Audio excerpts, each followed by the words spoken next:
Terrorisme et extrémisme religieux, racines et remèdes. Tel était le thème du colloque organisé par le Conseil du culte musulman pour la région Rhône-Alpes en France, qui a eu lieu dans un contexte difficile que traverse la communauté musulmane suite aux attentats terroristes de Charlie Hebdo, qui n'ont fait que semer l'amalgame entre l'islam et le terrorisme. Je me réjouis que dans toutes les sphères de l'État français, aussi bien au niveau que de la présidence et aussi du Premier ministre, que tout le monde ont dénoncé justement l'amalgame pour ne pas faire la différence entre l'islamisme et aussi le radicalisme et les musulmans.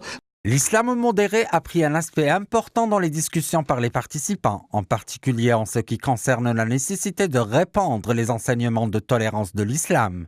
Un certain nombre de ces questions aujourd'hui se posent. Qu'est-ce qu'on peut faire, nous, en tant que responsables, en tant qu'institution, pour pouvoir aujourd'hui nous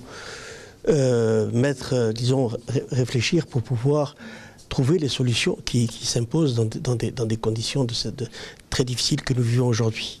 Les autorités militaires et judiciaires françaises étaient fortement présentes lors de cette rencontre, aux côtés des représentants de la communauté musulmane et les autres religions, qui peut être traduit par un message clair à promouvoir le dialogue des religions et des peuples. Ma présence se justifie pour deux raisons. La première, c'est pour bien faire comprendre à tous les Français que les soldats de France sont bien les soldats de tous les Français, quelle qu'en soit la race, la religion, la culture.